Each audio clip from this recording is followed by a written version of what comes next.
Alors, je suis actuellement dans les couloirs de la Game Arena de Valenciennes. Alors là, je vais tout simplement rejoindre mon stand, donc pour vous retrouver, pour faire quelques petites dédicaces, vous rencontrer également. Et surtout, je vais essayer de vous faire découvrir un peu l'environnement de la Game Arena de Valenciennes. Attention, il y a un monsieur qui passe avec son son, on va pas le renverser. Et surtout, voilà, vous faire découvrir un peu ce qu'il y a comme stand. Et je vais essayer de prendre quelques vidéos également avec le ressenti des youtubeurs qui ont été présents justement pendant ces 2 jours. Donc j'espère que ce sera intéressant pour vous et j'espère que vous réagirez justement sur ce qui s'est passé.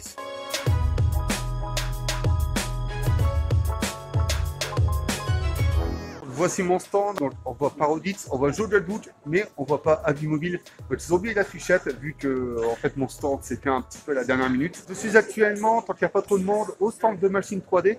Donc j'ai avec moi Antoine, donc salut Antoine, on vient juste de se rencontrer. Donc Antoine va nous expliquer un peu qu'est-ce que le concept justement de Machine 3D. Alors Machine 3D, ça fait 4 ans qu'on existe, on est un des leaders en France de l'impression 3D avec plus de 200 vendeurs, donc on est à la base grossiste de machines et on en vend donc à peu près à tous les secteurs d'activité, surtout dans le domaine professionnel et éducatif, mais ça commence tranquillement à aller dans les familles et chez les geeks, on va dire, qui ont un peu les moyens, parce que ça reste quand même une technologie qui reste chère. Mais comme dans les débuts de l'informatique, on a des gens qui s'y sont mis assez vite. Au final, on a très vite maintenant des gens qui commencent aussi à s'y mettre comme il y a 20-30 ans dans l'informatique. Quel est le but vraiment des impressions 3D? L'impression 3D aujourd'hui, ça permet de vraiment imprimer ce qu'on a envie de manière personnalisée.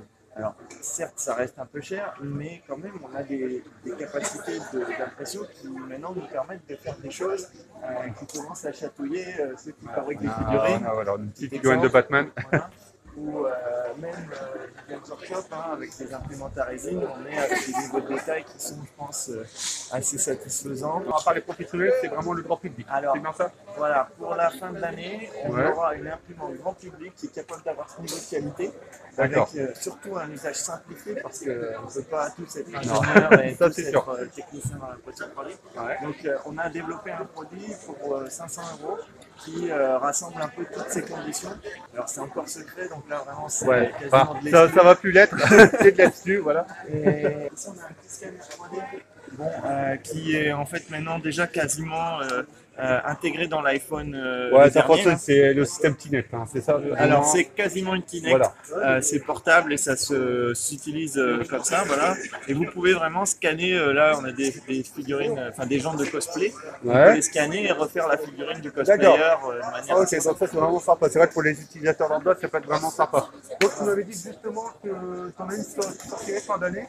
Est-ce que tu penses que tu pourrais essayer de l'avoir pour essayer de la tester ou... Alors, on essaiera de la traiter et comme ça tu nous en diras ce que tu en penses. D'accord. Donc je pense que ça permettra à vos abonnés. On va s'échanger nos données après et puis ça devrait être bon. Donc voilà. Écoute, je te remercie Antoine et puis je vais passer à un autre stand. Merci à toi. Comme vous pouvez voir, il y a un stand Haribo, il y a une madame aussi qui est en train d'en remettre. Donc c'est pas placement de produit, en plus de ça j'en ai même pas gratuitement, donc je pense que je vais vite passer pour pas craquer. Voilà. Juste derrière moi se trouve l'une des plus grandes salles gaming de France. Il y a des centaines et des centaines de joueurs qui s'affrontent à plusieurs jeux. Et donc je vous laisse découvrir un peu cette salle. Donc je suis actuellement avec... Liban Bousin est attendu à l'accueil pour récupérer sa carte bleue. Merci. Le bon rush, quoi. Ça c'était génial. Donc je suis actuellement avec Brian, donc il fait partie de l'équipe HP. Salut Brian. Bonjour. Donc HP est présent à cette Game Arena de Valenciennes. Donc peux-tu m'expliquer justement pourquoi HP est présent aujourd'hui? Alors en fait, HP est présent sur la Valenciennes Game Arena par le biais de Omen by HP, qui est la marque gaming d'HP, qui a été créée il y a environ 2 ans pour répondre aux différentes problématiques que peuvent rencontrer les pure gamers, pure e-sport, sur notre matériel. Donc plus que en fait une présence sur le stand, ici on a décidé d'être partenaire de cet événement, en faisant notamment un prêt de matériel pour la grande scène, pour que les meilleurs joueurs e-sport puissent toucher notre matériel. Ça c'est quelque chose sur lequel on accorde effectivement beaucoup d'importance, c'est le contact avec les joueurs, puisqu'on est une marque assez nouvelle ici et on souhaite justement que le plus personne de monde possible puisse les essayer. Et on fournit aussi tout le matériel pour les streamers, pour qu'ils puissent justement streamer sur leur chaîne Twitch dans les meilleures conditions possibles. On a vu qu'il y a une très grosse salle de gaming, donc elle est juste sous nos yeux. Combien de personnes sont venues jouer aujourd'hui? Est-ce que tu peux nous le dire? Alors, nous, sur les résultats qu'on a eu, il y a environ 500 joueurs quand même qui sont venus sur tout le week-end, effectivement, pour participer à cette LAN. D'accord, c'était quand même énorme. C'est un événement qui est très important en France, effectivement. Donc pour une première édition, effectivement, c'est très très bien. Il y a une grosse machine à super. Ah oui, effectivement. Donc en plus de notre partenariat avec la Valenciennes Game Arena, nous avons aussi, nous sommes venus avec un stand pour présenter en fait les différents produits sur notre gamme, puisqu'on a une gamme en fait de laptop, de desktop et aussi d'accessoires. Sur du laptop, il y a effectivement 16 machines qui sont mises à disposition et 3 desktops, dont effectivement une espèce de tour un peu spéciale, cubique, qui est assez imposante en fait, où typiquement c'est quand même une tour qui pèse 33 kg. C'est même attiré l'œil de tout le monde. Ouais, elle est vraiment très très belle au niveau design, vraiment très racée gamer. Mais il n'y a pas que le design qui compte. Du coup, comme je disais, c'est une machine qui fait à peu près 33 kg quand on a mis tous les composants. On peut mettre de cartes graphiques en SLI où il y a un système refroidissement liquide. Où il y a du process, etc. Des baies de stockage que l'on peut retirer à souhait. C'est vraiment un beau produit pour le coup. L'expérience d'aujourd'hui, t'en tires quoi, cette Game Arena? Alors moi j'en tire de très très bons retours, puisqu'effectivement on a eu vraiment beaucoup de personnes à venir sur le stand pour essayer nos différents produits. Le retour de toutes les teams qui ont pu jouer sur nos matériels sont vraiment très bons. Ils ont vraiment apprécié justement la fiabilité du matériel, et même les streamers, puisqu'on sait que les streamers en général rencontrent de grosses problématiques au niveau performance sur leurs produits. Et là, on a eu que des bons feedbacks, donc pour nous, c'est vraiment un événement réussi à ce niveau-là. Les entendre crier, ça m'a même cassé les oreilles, puisque mon stand était juste à côté. Donc il y a eu une très bonne ambiance. Écoute Brian, je te remercie, puis un bon retour. En train de faire la file d'attente pour avoir une dédicace de Hard Disk. Attendez. Et non, il n'y a personne. Je pense que Micode a plus d'abonnés que lui. Donc Hard Disk, ça fait quoi de venir sur Valenciennes et d'avoir personne dans ta file d'attente? Écoute, je sais pas, je pense que j'aurais préféré gérer un site de high-tech avec 2 abonnés, mais j'ai décidé de faire autre chose. Voilà. J'étais vraiment dans une optique un peu différente. J'ai aussi décidé de ne pas avoir de barbe à la con, par exemple. Mais bon, voilà, après ça, c'est des choix.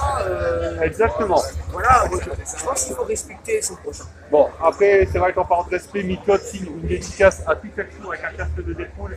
Je pense que c'est peut-être bien. Vous pouvez voir, il y a un petit stand avec un petit monsieur. Je sais pas, tu vas faire un petit coucou? Non? Ah non, pas du tout. Et donc voilà, on a une personne qui est déjà à 10 h du matin en train de s'éclater sur la machine. Donc je suis actuellement avec Lou, qui est donc un élève, c'est ça, de l'école Rubica, qui se trouve sur Valenciennes également. Donc ils ont un stand à la Game Arena. Donc Lou, qu'est-ce que Rubica? Alors Rubica, c'est une petite école qui est l'ISD, l'Institut supérieur de design, qui est du design industriel, produits et transports, Sportocom, l'école d'animation, et Sportogame, l'école dans laquelle je suis, c'est du jeu vidéo. D'accord. Tu peux m'expliquer un peu ce que vous faites à son type de travail justement dans le développement pour le jeu vidéo? Oui, alors moi je suis spécialisé en game design, c'est la création des règles des mécanismes. D'accord. Il y a une filière, qui est la filière de Game Art, qui s'occupe des graphismes. Il faut savoir aussi qu'on fait pas mal de programmation, qui est tout à fait nécessaire au développement. D'accord. Donc pour le moment au stand de la CERN numérique de Valenciennes, donc je suis avec Julien. Julien, voilà, j'avais oublié de demander son prénom juste avant de tourner cette vidéo. Donc Julien, tu peux nous expliquer ce qui se trouve justement à l'intérieur de la CERN numérique? Ok, alors la CERN numérique, c'est un bâtiment de 17 000 m², assez grand, qui est juste à côté de là où ça se passe. En gros, la CERN numérique, c'est plusieurs composants. Ça va être la formation avec l'école du groupe, 3 écoles, jeux vidéo, animation, design.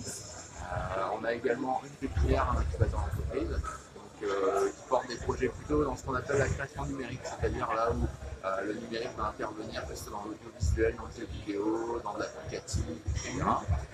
Et on a aussi des laboratoires de recherche en ludologie, serious game, expérience utilisateur, réalité virtuelle aussi. D'accord. On fait beaucoup de réalité virtuelle. On a une plateforme technologique sur plein d'équipements de réalité virtuelle, de motion capture également, et pas mal d'autres équipements dédiés à l'industrie.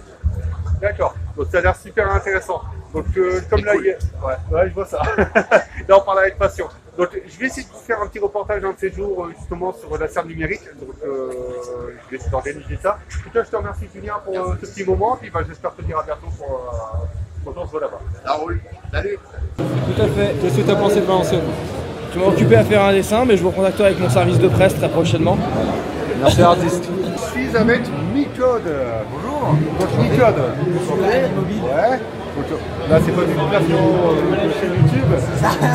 Juste pour savoir comment t'as trouvé l'événement là. Tout à fait excellent.